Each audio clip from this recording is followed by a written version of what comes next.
Hello, welcome to another STEM story. Today I'm speaking to Megan Pearce, who very kindly agreed to come on the podcast because I was interested in hearing about her role in cybersecurity, which just sounds like something super cool to me.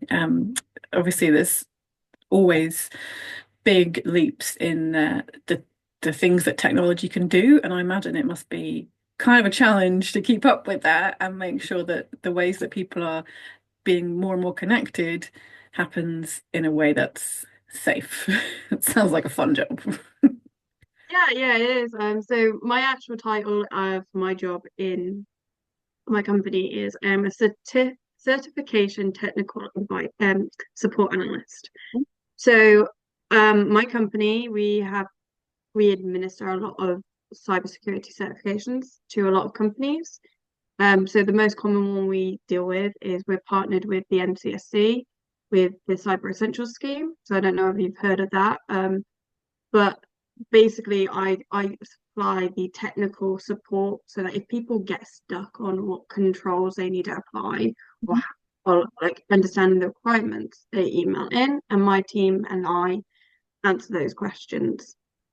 And it is an ongoing, it is something that we have to be wary about when things change. So we Mhm. have to change the standards every year so that they're up to date with all the changes that happen. Oh my goodness.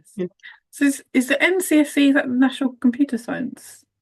National Cyber Security Centre. They're Mhm. part of GCHQ.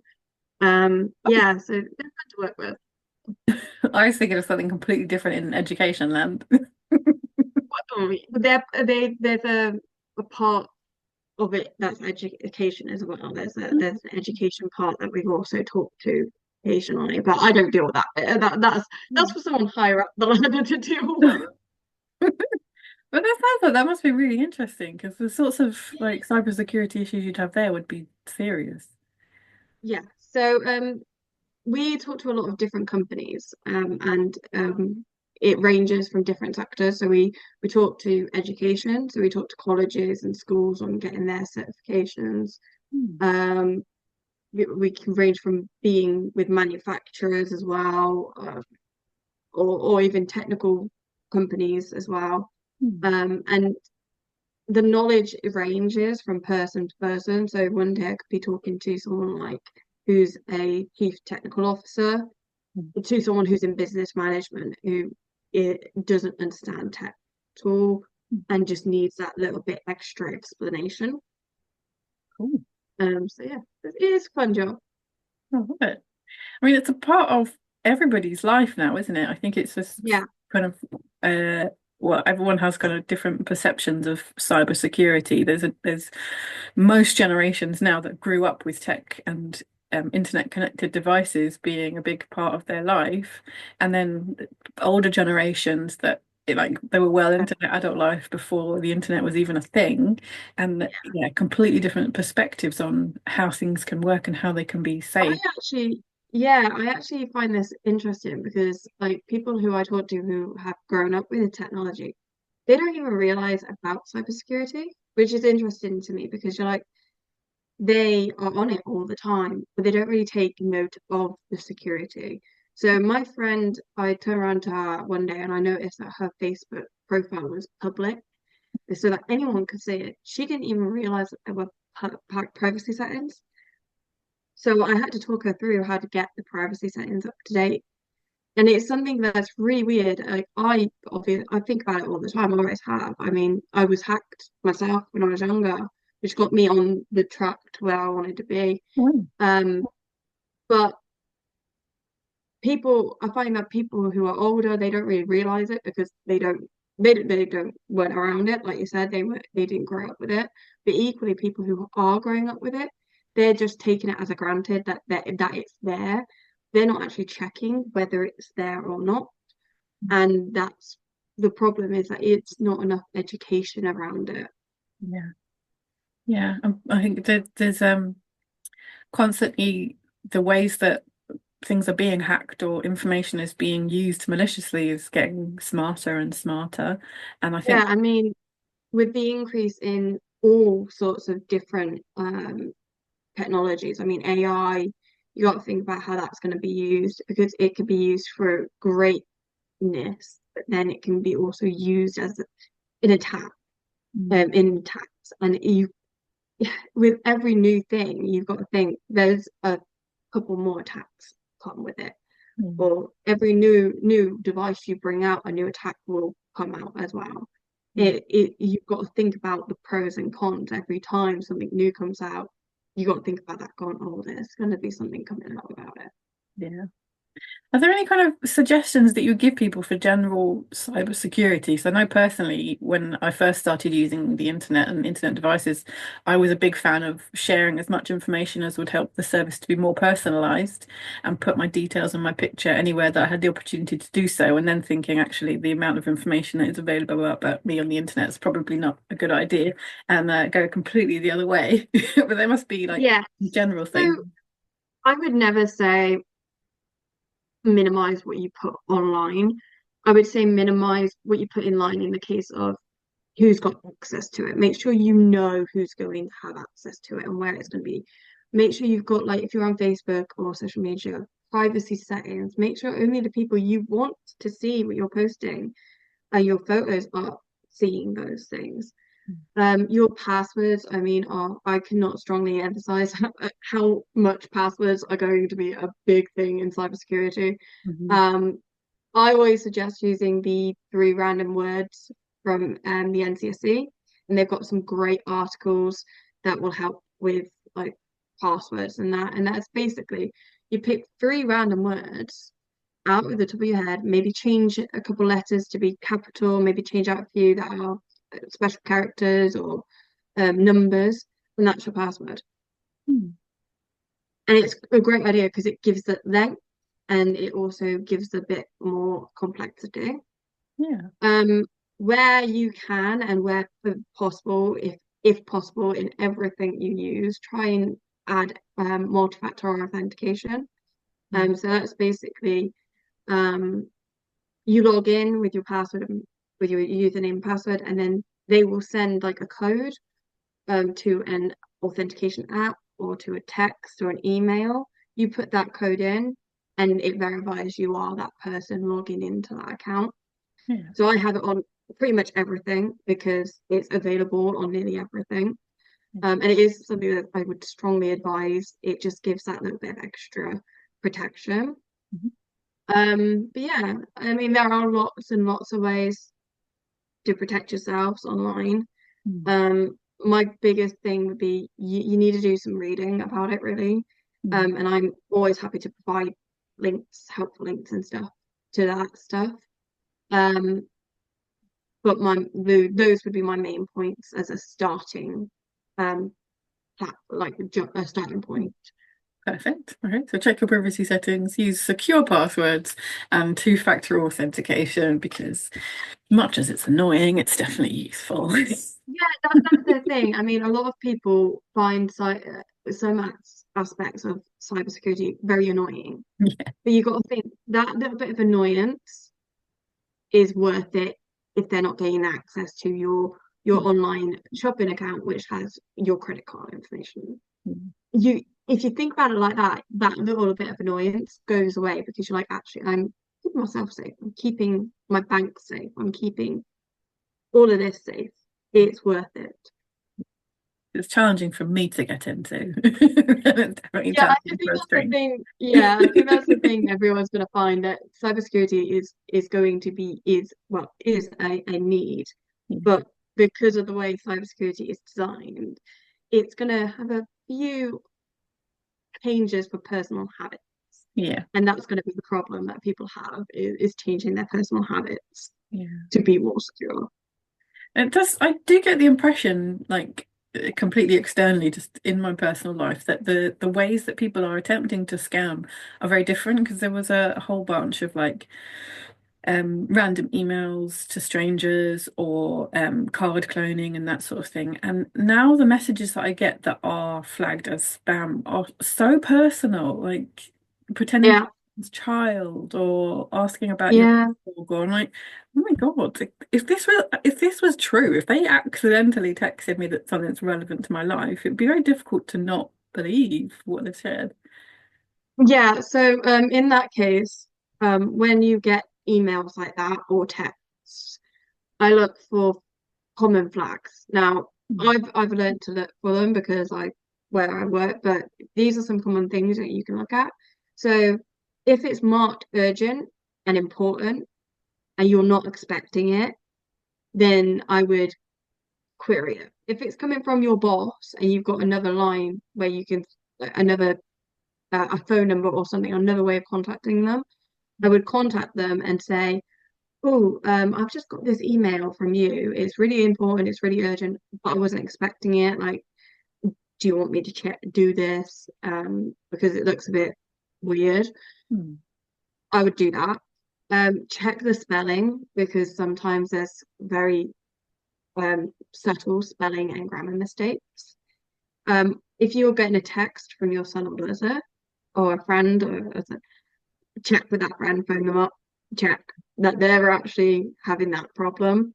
Mm. Um, and then also in emails, check the email address. You can actually search the email address and see where it's come from, who it's come from.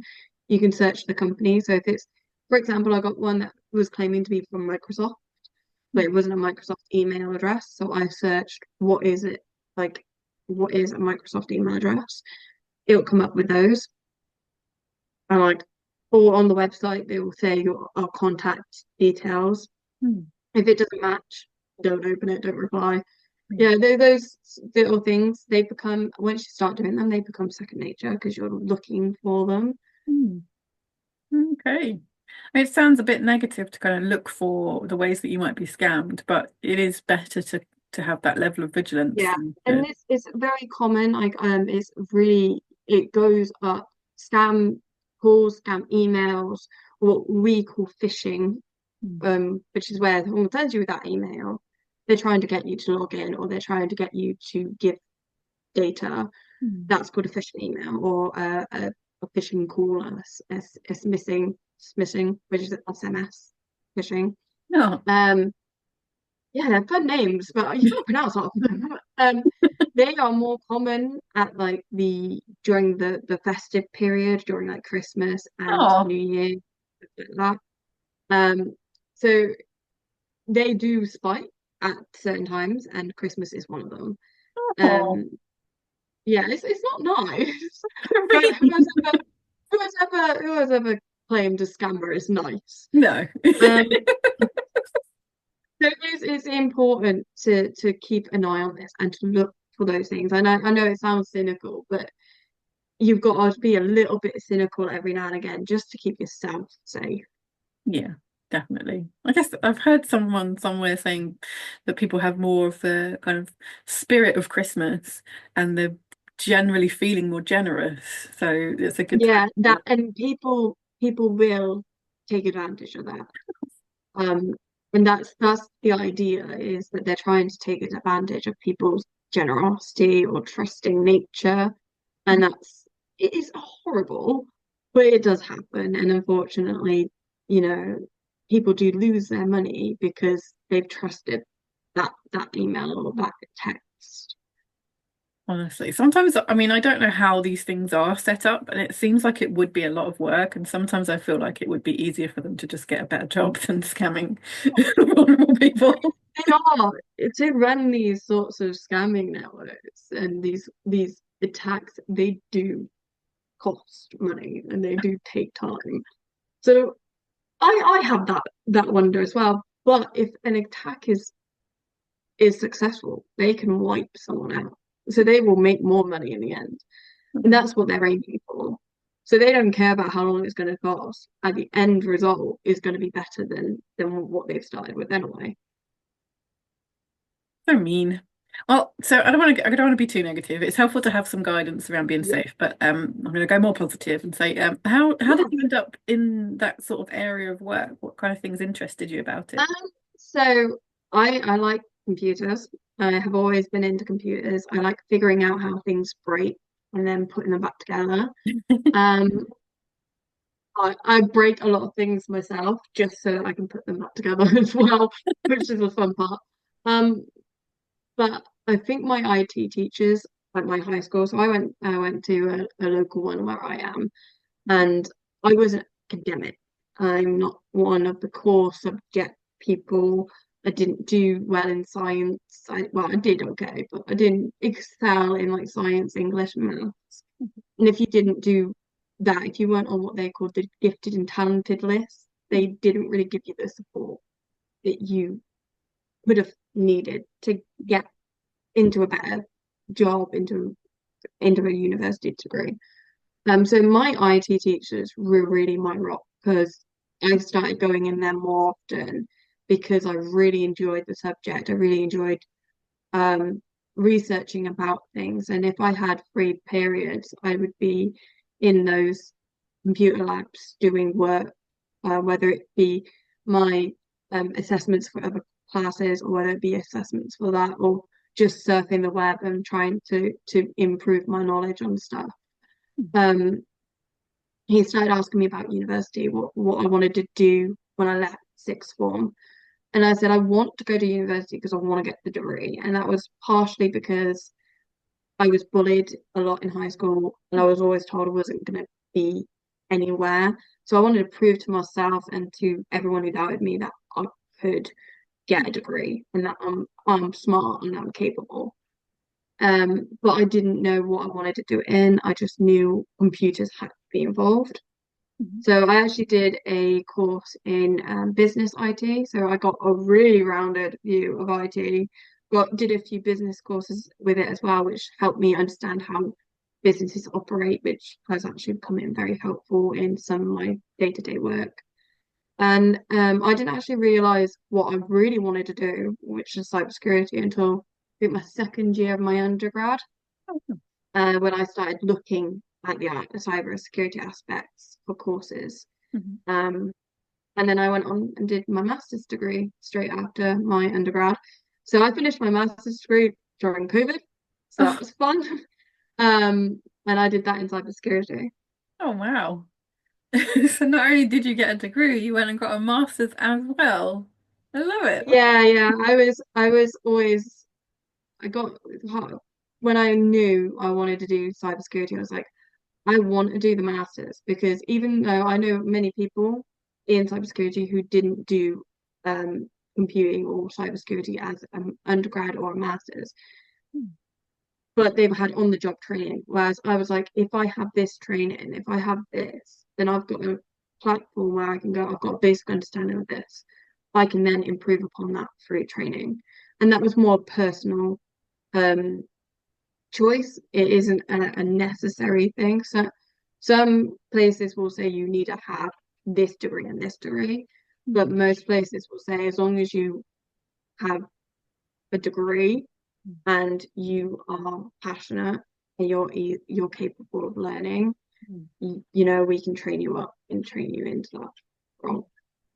That's the thing that I didn't really realize until after having done my degree, that just the experience of having put yourself into that process and come out of it successfully is really meaningful to employers, even if they're Yeah, completely unrelated. yeah. I mean, I know some people who have got like maths degrees and doing marketing. Don't know how they got from maths to marketing, but they did the Their degree and then metrics they failing. decided I want to do marketing. That's insane. Oh wow. Oh my goodness. Okay, so that makes there's obviously because I wanted to know more about your role, I was on your LinkedIn page and you have a lovely picture of your graduation on there, which is now like quite emotional knowing how much that meant. That's oh. Yeah, I was always I was very bullied, and because I wasn't, like I said, I wasn't the core academic student. I didn't think I would ever be able to do my degree and actually graduate. And it didn't help when I had people telling me going through that, you're not going to get very far, you're not going to be able to do this. Even if you get it, you're not going to get a job. And I didn't listen to them for the most part. I mean, some of it's just seeped in, and you're like, you can't help but listen to it when it's said to you over and over again. But I ignored it and I carried on. I did what I had to do, and I got my degree. and I got my master's. And yeah, for a while after my master's, I was unemployed, looking for a job. And actually, I got my job through the Kickstart program Oh, cool. through the Universal Credit. So Hmm. it was meant to be a 6 month position. So it was advertised as a 6 month position, but when I started, they said you're taking over from someone who's moving on. So it won't be a 6 month, it will be a long-term position. And I've been there for, it'll be 4 years in April, Oh, which is a long time. yeah. Oh, that's Sneaks up on fantastic. you. I love that. That's a really hard thing to do because when you get, especially as a child, if you constantly hear negative messages about yourself, Yeah.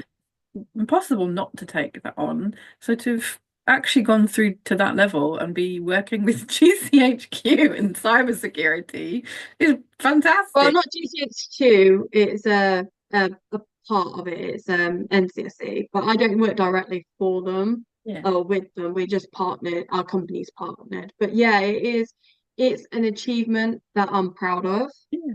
and it is something that I've I've had to overcome a lot. So I had PTSD and I had anxiety disorder, and both of those I had to really work at overcoming.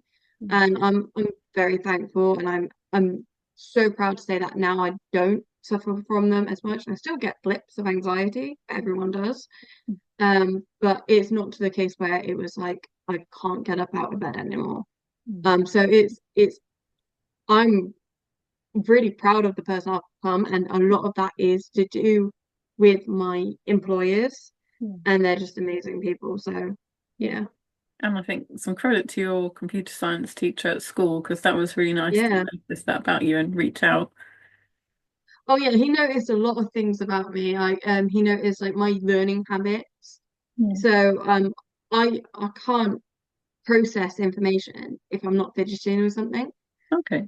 Unless my hands are doing something, I can't process information very well. Okay. And because I'm just reading it otherwise, I'm just Yeah.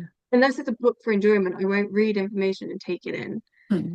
And I don't I'll miss it, or I'll skim read and I miss something. Whereas if I'm fidgeting, it's like my brain's got something else to think about on it. Yeah. It frees up that little bit of like my brain. And he noticed that and he was like, actually, we need to let her do that in class Yes. so that she can get the work done and get the grades she needs. And that was really helpful. And he changed the way I look at myself, and he changed the way I work, like understand how I work. And that I can never say thank you for that because there's not enough words to say thank you to Hmm. him. That's amazing. I love that because there's so often a focus on behavior management in school that is about like be less noticeable, please. Just sit quietly and Mm. listen. And it isn't comfortable for anybody, but some people can do it better than others. It's not necessary. Yeah, and my school had a rule as long as I wasn't distracting anyone else. Hmm. And normally it was like something like my pen, if I was just rolling it or just, twiddling it through my fingers, I wasn't distracting anyone else. I was still doing my work. It Yeah. was just helping me think. Yeah. And that's where they were like, actually, well, as long as you're doing it and you're not distracting anyone, you're not hurting yourself, you're not hurting anyone else, Yeah. if it's going to help you get the work done, they didn't see a problem with it. I love it. Brilliant. That's really positive. I don't often hear them those sorts of messages. It's usually the disciplinarian teachers. Yeah. Is there anything that you think, like, if you went back and did all of the journey again and were making your decisions again, is there anything that you think you would change? Oh, I think my attitude, because when I was first applying to uni, I really didn't know. I always wanted to go, but as being bullied, I was like, actually, I'm starting to think I can't do this. Hmm. So I got asked once if there was anything I could say to my younger self. What would I say? And I said, I would tell myself to just do what makes me happy and to not listen to others. So I wouldn't actually change anything I'd done because that is that's what I wanted to do. That's how I wanted to do it. And if I went back, I would honestly say I'd do it again the exact same way. I'd just change my attitude to it a Yeah. bit more and think about what's going to make me happy and try and put myself first Mm. instead of putting everyone else first, which is a thing I tend to do quite often and still do. And it's something I've got to learn sometimes. I've got to put myself first. So that's what I would do. The thing that comes with anxiety, isn't it? If you can keep people happy, you can keep yourself safe, and it doesn't really work that way because it makes your life Yeah. harder. Yeah. It's taken a few years for me to learn that, but I have learned it. I'm just not very good at putting it into practice. I can say nothing. I know the feeling well. So if there's someone that's kind of in that position that you were in, and they're kind of maybe doing their GCSEs or making their GCSE choices at school, are there any tips that you would give them, or to identify maybe if this is the choice for them, or things that they could do that would help them? So I would say, first of all, choose subjects you enjoy because I found that I chose subjects I enjoy. It just happened to be one of them was the area I went into. If you're not gonna choose, if you're going to choose subjects based on job prospects and you don't really enjoy it, you're not going to do as well. You're not going to have fun, and it's going to make your life a lot harder. Mm. So choose subjects you generally enjoy and want to know more about. Ask if you can have a trial on subjects. So I don't know if all schools do this, but my school did like a week where we did a trial in subjects we wanted to we thought about doing Mm. at GCSE level um just to see if it worked for us, if we liked it. But I know some other schools don't do that specifically, but they will if you like say, oh, can I just ask Mm. about this? Can I try it out? Can I maybe go to a subject and just watch it to Mm. see if it's something I want to do? Um, most importantly, I would say ask advice, Mm. um, but don't let their answers change who you are. Mhm. If they've told you that it's a good subject, but it's hard and you're not likely to do it, Mm. like do well. If you're going to enjoy that subject and you like it, I would say do it anyway. If it's a little harder, it gives you a little bit more passion to get through it if you enjoy the subject. I mean, I loved history in school. Oh. So I did history as a GCSE as well as IT and a load of other ones. And it was harder for me because of the dates. I'm really bad at dates. Mm. But I struggled, but I put in more effort because I really enjoyed that subject and I got through with a really good grade in it. Love it. That's very good advice because I very frequently will ask for people's opinions on things, and it's nice to get somebody else's perspective of you. So how did they see you and your strengths? But it certainly shouldn't change your opinion of your No, strengths. no. If they're telling you an opinion is an opinion, so Mm. they're telling you their opinion. Don't let that cloud your opinion, Mm. and don't let it overshadow what you're aiming to do. It there is so much more about you than just that. Mm. So don't let that one aspect change that the whole of you. Mm. I love it. Very good advice. I love it. It's a bit of an emotional conversation that I wasn't expecting, but Oh, it's nice. It's nice to have that. it's a good emotional, not a bad emotional. Yeah, it's That's really like good. it's very, very generous of you to share as well, because I think I see lots of students that have experiences at school that make it very difficult for them, and then they start to think like, well, I can't wait until I'm not at school anymore, and then I don't have to do that, and then it can. This is why I do the STEM stuff. This is why I go out and do STEM job uh, ed- like events because I don't want to think about a student who's in that position and it's like I don't want to go to school anymore. I got to a stage where I got so badly bullied that I didn't go to school for a week. And it hurt me more not going to school. And I want to be able to show them that no matter what you go through, you can be you can actually get through it and do amazing things in the future. Brilliant. I mean, it sounds like what you're doing now is helping to shape the world that we're living in. It's helping to keep people safe. It's helping us to learn more about technology. I like to think that I help people, yeah.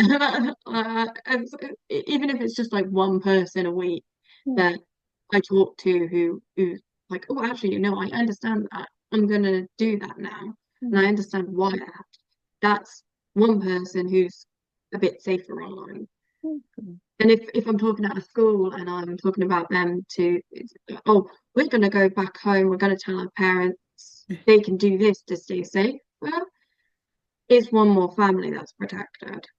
Yeah. And I don't know, I never really think, I just think if I can get through to one person, Yeah. that's better than getting through to no one.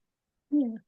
That's a fantastic job. Thank you very much for sharing that today, Megan. It's really interesting, a very interesting story you have, and I've learned lots Oh, about well, cybersecurity.